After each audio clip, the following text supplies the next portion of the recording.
जय श्री कृष्ण। राधे राधे। जय श्री कृष्ण। राधे राधे। भोले बाबा अमरनाथ में एक बर्फ से बनी हुई गुफा में अपना बागंबर बिछा कर बैठ गए और सामने माता पार्वती बैठ गई। भोले बाबा वट वृक्ष के नीचे बैठे हुए हैं और माता पार्वती अमर कथा का श्रवण कर रही हैं। जो इस कथा का श्रवण करेगा वह अपने दुख संताप और पीड़ा से मुक्त हो जाएगा। उसे सुखानंद की प्राप्ति होगी, जीवन सुखमय बनेगा और अंत में उसे मोक्ष पद की प्राप्ति होगी। तो आइए हम सब माता पार्वती के साथ कथा का श्रवण करते हैं। भोले बाबा किस प्रकार से कथा श्रवण करा रहे हैं। कथा कहे बाबा बर्फानी, हुंकारा भर शिवरानी। कथा कहे बाबा बर्फानी, हुंकारा भर शिवरानी। ये अमर कथा है राम कथा, एक अमर कथा है कृष्ण कथा। कह गए भूषुंड महानी, हुंकारा भर शिवरानी। कथा कहे बाबा बर्फानी, हुंकारा भर शिवरानी।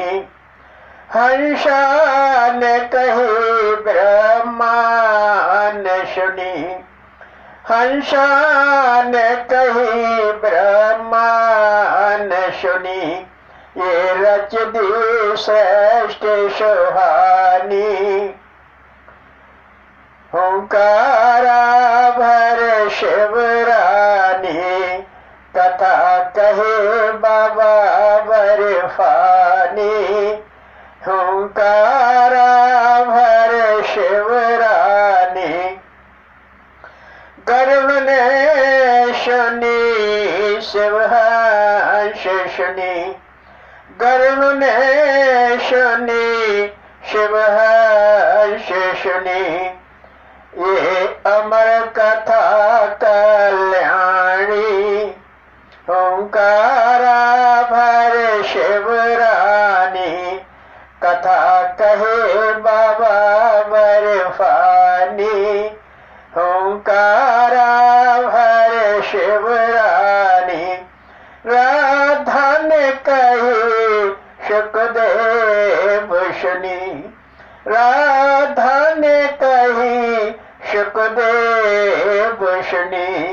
रट कृष्ण कृष्ण तू प्राणी, हुंकारा भर शिवरानी।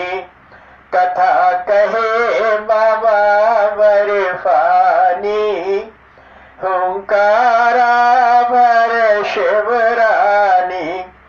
इतने जन्म हुए ये मोंड तेरे, इतने जन्म हुए ये मोंड तेरे। मैं अमर रहा संग तेरे, मैं अमर रहा संग तेरे। तू पी ले अमृत पानी, तू पी ले अमृत पानी।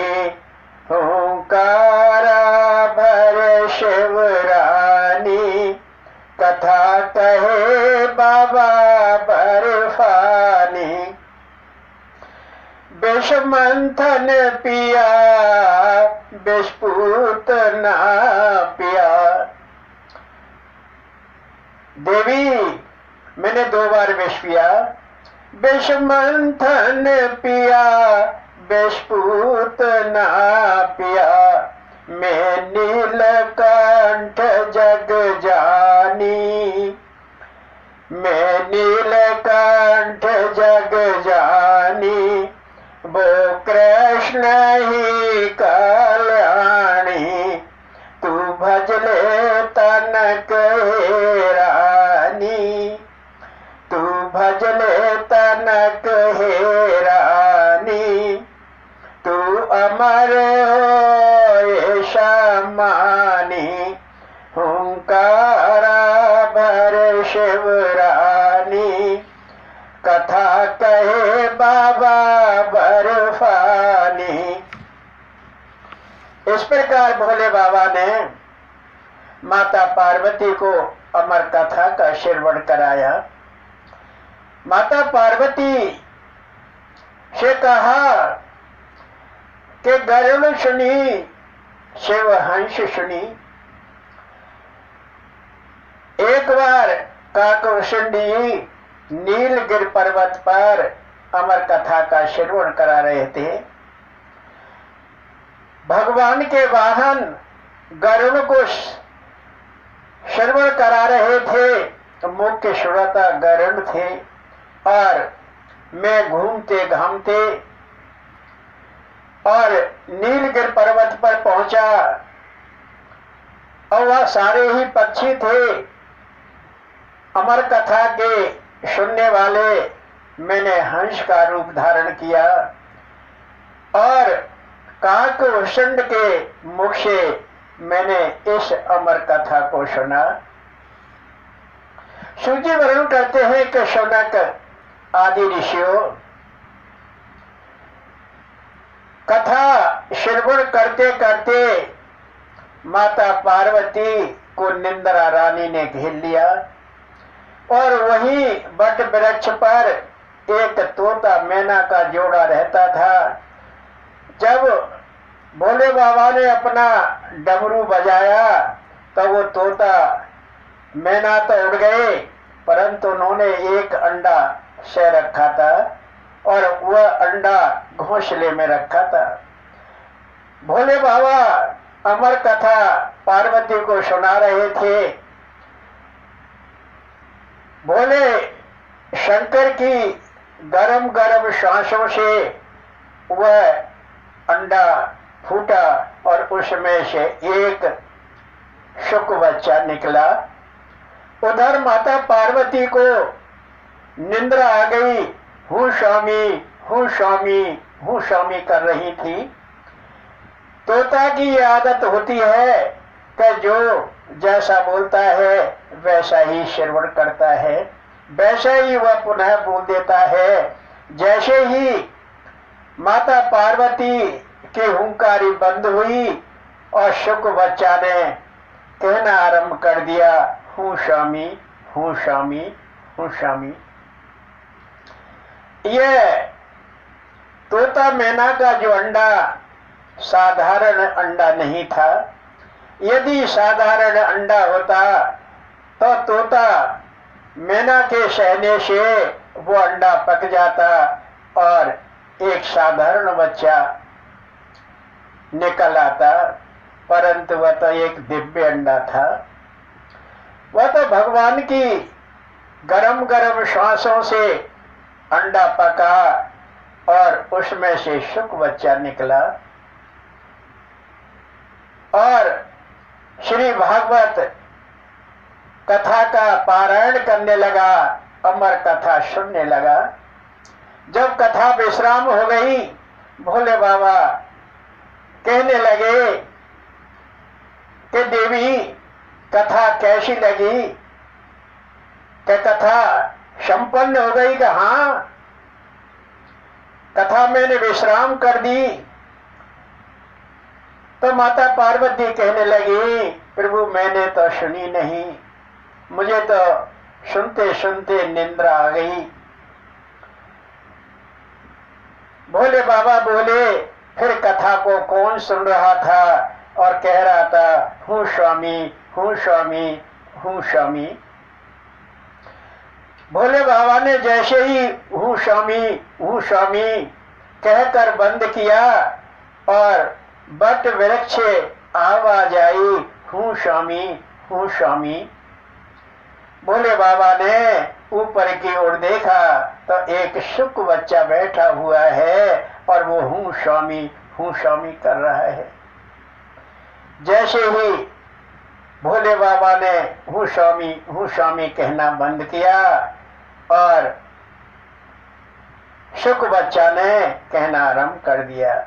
वैसे ही जब भोले बाबा कथा कह रहे थे तो माता पार्वती ने हूँ स्वामी कहना बंद किया और शुक बच्चा कहने लगा। भोले बाबा बोले, क्या इसने कथा चोरी से सुनिए, यह कथा श्रवण का अधिकारी नहीं है, क्योंकि तभी कथा व्यास पीठ से ऊंचा बैठकर नहीं श्रवण करना चाहिए। कथा सदैव व्यासपीठ के सामने बैठकर श्रवण करना चाहिए। कभी भी कथा को चोरी से नहीं श्रवण करना चाहिए। कथा श्रवण करने के भी नियम होते हैं। भोले बाबा कहने लगे, यह कथा श्रवण का अनधिकारी था और इसने कथा चोरी से सुनिए, मैं इसे मारूंगा। तो भोले बाबा त्रिशूल लेकर उसके पीछे पीछे दौड़े और शुक बच्चा आगे आगे। तीनों लोग और 14 भुवनों में भोले बाबा उसके पीछे पीछे त्रिशूल लेके दौड़ते रहे, लेकिन वह शुक बच्चा भोले बाबा के हाथ नहीं आया और वो अंत में उड़ते उड़ते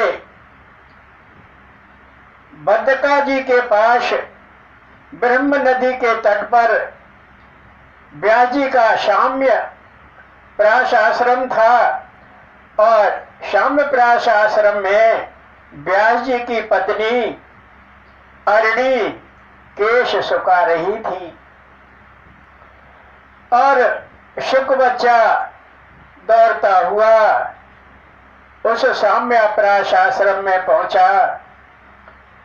जैसे ही पहुंचा वैसे ही व्यास पत्नी अरणी ने जमाई ली और शुक बच्चा व्यास पत्नी के मुख से उसके गर्भ में स्थापित हो गया। भोले बाबा त्रिशूल लेकर दौड़ते दौड़ते शाम्य प्रास आश्रम में पहुंचे और कहने लगे कि महर्षि वेद व्यास जी, यहाँ एक चोर आया है। व्यास जी कहने लगे कि भगवान इधर कोई चोर नहीं आया। कि नहीं आया है, मैंने देखा है, मेरे आगे आगे आ रहा था। व्यास जी कहने लगे नहीं आया। कि आया है, एक शुक आया था। कि हाँ, वो शुक तो मैंने भी देखा था और वो मेरी पत्नी के मुख के द्वारा पेट में चला गया। भोले बाबा बोले कि मैं उसे मारूंगा, क्योंकि उसने अमर कथा को चोरी से सुना है, जो वह सुनने का अधिकारी नहीं था, और मैं उसे मारूंगा। महर्षि वेद व्यास जी कहने लगे कि आप वाकई में भोले हैं, इसलिए आपको भोले बाबा कहते हैं। वह अमर कथा श्रवण करने का अधिकारी नहीं था। भोले बाबा वह अमर कथा श्रवण का अधिकारी था, इसलिए तो उसने अमर कथा का पारायण किया, श्रवण किया, सुना। आप उसे नहीं मार सकते क्योंकि वह अमर कथा का पान कर चुका है, अमर कथा का अमृत पान पी चुका है और वो अमर हो गया है।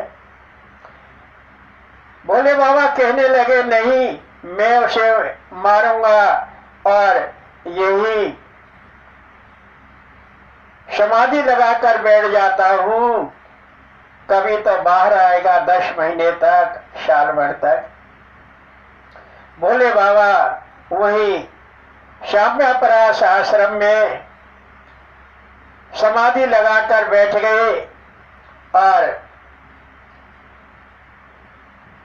गर्भस्थ शिशु कहने लगा, गर्भस्थ शुक कहने लगा कि भोले बाबा आप बैठे रहिए, आपने तो 1 साल की समाधि लगाई है, मैंने तो 12 साल की समाधि लगाई हुई है, मैं बाहर नहीं आऊंगा, आप बैठे रहिए। 1 साल व्यतीत हो गया, गर्भस्थ शिशु बाहर नहीं आया और समय बीतता गया। उधर व्यास पत्नी अरणी को प्रसव पीड़ा होने लगी, लेकिन वह शुक बच्चा बाहर नहीं आया। वेद व्यास जी कहने लगे कि चलो, मेरे कोई पुत्र नहीं था, कैसे भी मिला, मुझे पुत्र तो मिला। और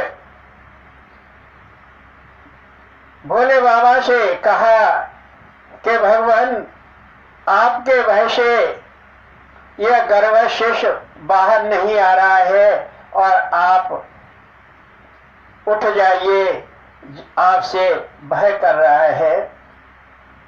मेरी पत्नी को बड़ी प्रसव पीड़ा है, वो बड़ी संतप्त है, पीड़ित है, दुखी है और आपके बैठने से वह गर्भस्थ शिशु बाहर नहीं आ रहा है। भोले बाबा ने महेश व्यास जी की बात स्वीकार की, कहा चलो ठीक है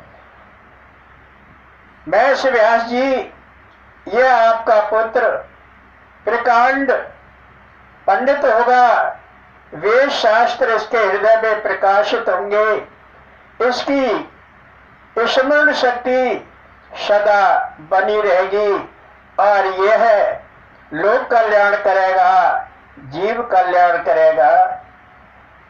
यह शुक बच्चा मनुष्य रूप में जन्म लेगा और भागवत कथा का व्यास होगा।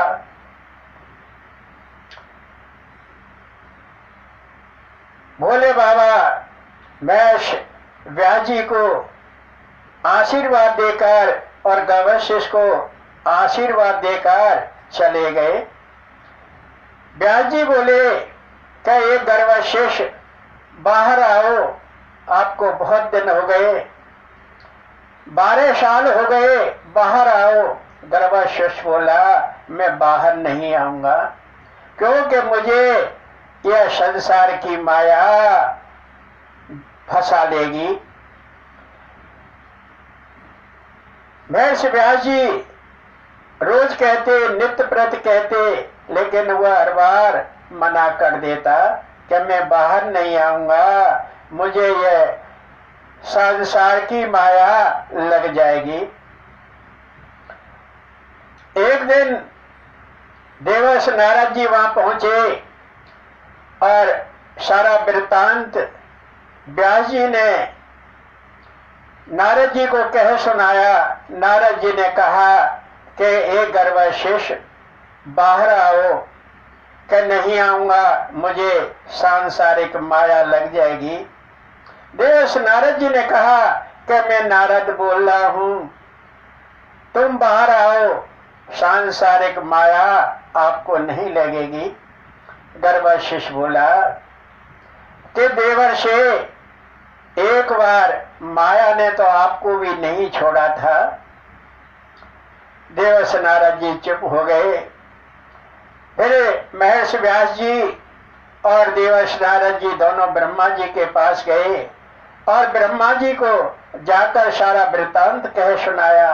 ब्रह्मा जी ने कहा कि महर्षि, आप द्वारकाधीश के पास जाओ, वह भगवान श्री कृष्ण ही उसका समाधान करेंगे और मैं भी आपके साथ चलता हूं। महर्षि व्यास जी, देवर्षि नारद जी और प्रजापति ब्रह्मा जी तीनों द्वारकाधीश के पास पहुंचे और भगवान कृष्ण को सारा वृत्तांत कह सुनाया। भगवान कृष्ण मुस्कुराने लगे, हंसने लगे। चलो कोई बात नहीं, मैं चलता हूं। तो वो चारों भद्रका के पास ब्रह्म नदी के तट पर महर्षि व्यास जी का साम्य प्यास आश्रम था और उस आश्रम में आए और गर्व शिष्य कहने लगे कि बाहर आओ। कि मैं बाहर नहीं आऊंगा, मुझे संसार की माया लग जाएगी। कि बाहर आओ, भगवान ने कई बार कहा, लेकिन अंदर से गर्व शिष्य ने मना कर दिया कि मैं बाहर नहीं आऊंगा। भगवान श्री कृष्ण बोले कि ये गर्भस्थ शिशु, मैं कृष्ण बोल रहा हूं, कृष्ण। एकदम गर्भ शिष्य बड़ा प्रसन्न हुआ, गदगद हो गया कि मेरे आराध्य देव आ गए। अब इनको कैसे इनकार करूं? वह अपने मन में सोचने लगा कि भगवान, आप इस संसार की माया को थोड़ी देर के लिए बंद कर दीजिए, मैं बाहर आ जाऊंगा। भगवान श्री कृष्ण तो बड़े दयालु हैं, बड़े कृपालु हैं, बड़े अनुग्रहशील हैं। वो अपने भक्त की पुकार को, बात को ध्यान पूर्वक सुनते हैं और उसका समाधान करते हैं। भगवान श्री कृष्ण ने सांसारिक माया को थोड़ी देर के लिए बंद किया। गर्भ शिष्य जो गर्भ में ही 12 साल का हो गया था, बाहर आया। बाहर आते ही वह 16 साल का युवा और तरुण हो गया। और जब वो महर्षि व्यास जी की पत्नी अरिणी के गर्भ से आया तो उसका नार लटका हुआ था। वैदिक और भौतिक संस्कार भी नहीं हुए। उस दिन बैसाख अमावस्या थी और सुखदेव जी का मनुष्य रूप में प्राकट्य हुआ और वो नाल सहित ही जंगल की ओर भागने लगे। महर्षि व्यास जी कहने लगे कि मुझे जैसे तैसे पुत्र प्राप्त हुआ और ये तो नाल सहित ही जंगल की ओर भागा जा रहा है। महर्षि व्यास जी पीछे पीछे दौड़े, बेटा रुको, बेटा ठहरो, बेटा लौट आओ, लेकिन वह नहीं रुका। वृक्षों के झुरमुट में समाहित हो गया। उसने मौन धारण कर रखा था और वो बोला नहीं। वृक्षों ने ही उसकी तरफ से उत्तर दिया कि महर्षि व्यास जी, आप वापस जाइए, यह सुख हमारा है और हम सुख के हैं, यह हमारे साथ रहेगा।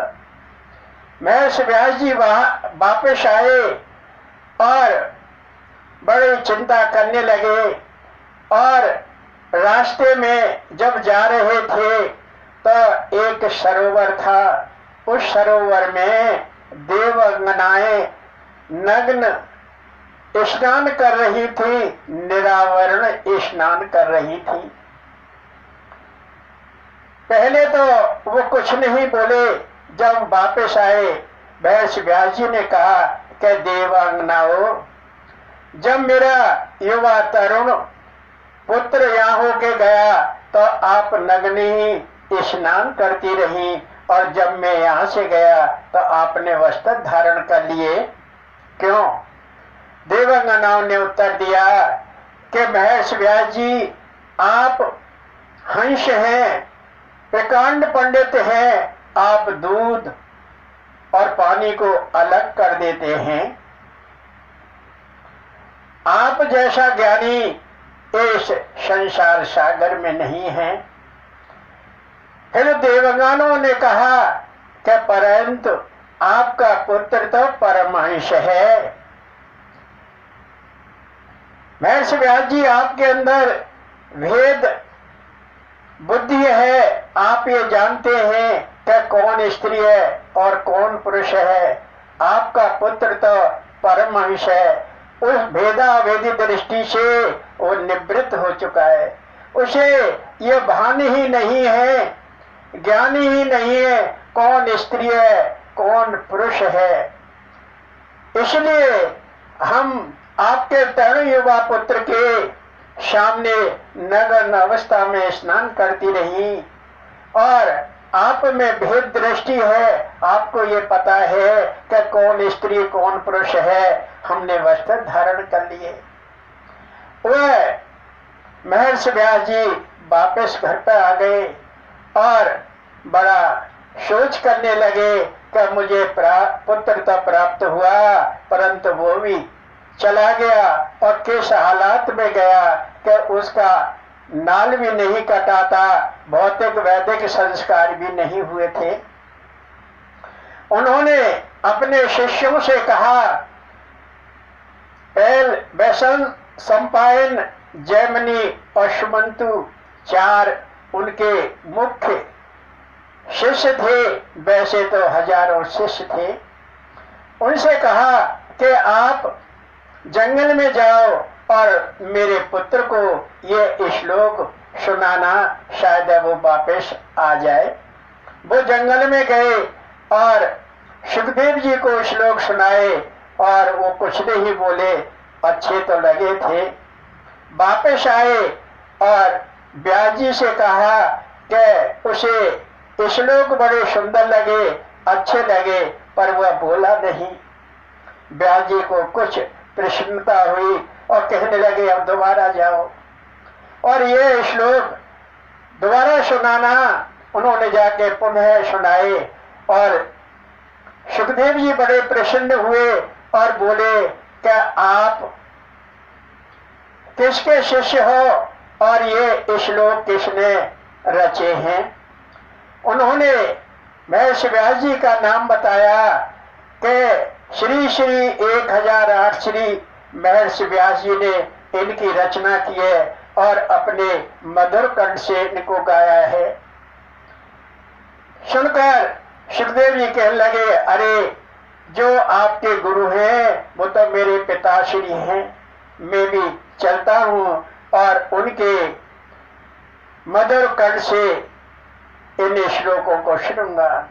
महर्षि व्यास जी के पास सुखदेव जी आए और सुखदेव जी ने अपने पुत्र सुखदेव जी को भागवत संहिता का पारायण कराया और पुत्र बोला कि पिताश्री, मुझे यह संपत्ति दीजिए, क्योंकि पिता की संपत्ति पर पुत्र का अधिकार होता है, चाहे वो कैसा ही हो। और महर्षि व्यास जी ने वह सात्वत संहिता सुखदेव जी को समर्पित कर दी। इस प्रकार सुखदेव जी ने महर्षि व्यास जी से भागवत का श्रवण किया और उस संहिता को लेकर कृत्य कृत्य हो गए। जय श्री कृष्णा, राधे राधे।